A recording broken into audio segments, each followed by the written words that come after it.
Hey YouTube, here's a new video for me, and this is one that I've been thinking about wanting to do. You know, obviously I'm a big knife collector. I like collecting knives, I like using them. Um, but one thing that I always fear is, doing something that's abusive to the knife or could, in some way cause some type of damage. And of course, so one way of getting around that is to carry some type of pocket tool like what you see in front of you. And these are some of the ones that I've just been collecting recently, to carry and try out and check out. Um, this is probably the first one. Well, not probably. This is the first one that I ever actually bought, and it's an Atwood Pry Baby Extra Large with the tactical edge treatment. And this one is several years old. For those of you that know Atwood tools, this is kind of one of the bigger ones for one of the Pry Babies. So pretty nice CPM S30V steel. I have used this one. You might be able to see if it would focus. It's got some chips along here, but nothing too bad. This one is held up really good. I do like the size of what it is. Pretty good. It can lift bottle caps all right. It's sometimes you got to be really careful about getting it on there to lift up the cap. I have chipped some of the glass bottles, trying to get the lids off though. I bought these three just here within the last few months. This is a Gerber shard.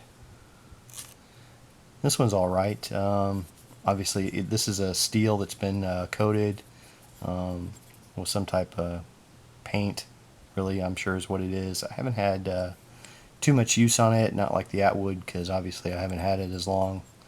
Little Phillips screwdriver end here, the bottle opener, the pry bar portion where it's also angled, which is nice, so you can get under and lift up.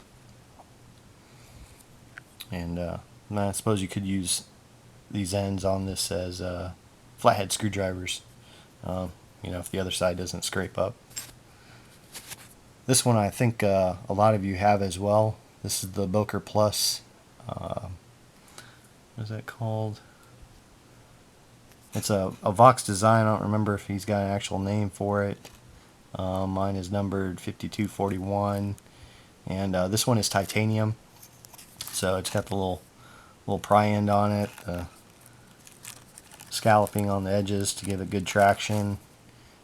It's got this little carabiner part. Obviously, I carry these in my pocket loose, so I don't actually attach them to my keys or anything, so I can grab them really easily. And this one also has this tip on it, a little glass breaker tip that hides between these O-rings. So when you need it, you just grab it and punch, and those O-rings will allow that tip to get in there. But this way, it's not scraping you all up while it's just sitting in your pocket. Then this last one, I ordered this off of Amazon.com, and this is a Schrade pocket tool. And when I ordered it, I wasn't sure. I thought it was going to be steel, but when it got here, I found out it's titanium. Now I'm not sure what grade titanium it is. For what I paid for it, I don't expect that it's any of the top grades or 6AL 4V. I'm thinking it's probably some type of lesser alloy. But this one has the bottle opener here, as you see. It's got a screwdriver, a driver for bits, the 1/4-inch bits. Inside here is where you can put it onto as like a nut driver type. Got the pry end as well, and then this little strap cutter, which it works okay. It's not uber sharp, but in my opinion it doesn't need to be.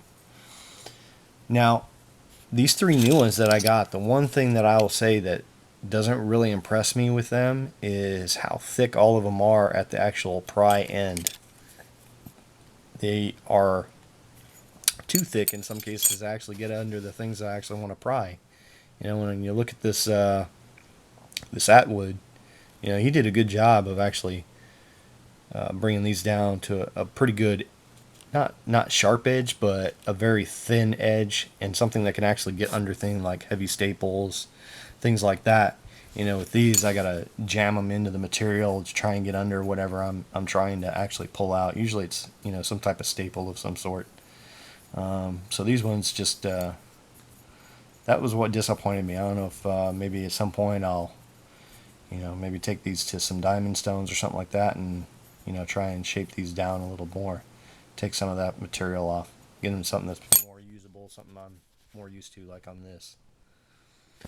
Anyway, that's just my short collection that I got. I've got a couple more that you know, I'm looking to try and acquire from, like Pocket Tool X. They've got that the Bruiser, which I know Piao Liang has shown a video on, and they also have this Piranha tool that looks kind of cool, that I'd like to maybe get one either in the steel, or if I get lucky enough and can find one in the titanium, that might be cool. But the steel ones don't bother me, actually. Sometimes I think the steel ones are just good enough. You don't need the titanium in this regard, unless you're one of those people that really like all of the weight consciousness. You know, if you're a lightweight backpacker or somebody like that, then of course things made of titanium are uber cool like that, and they are. You know, I enjoy them too, but it's not the end all be all material that I need.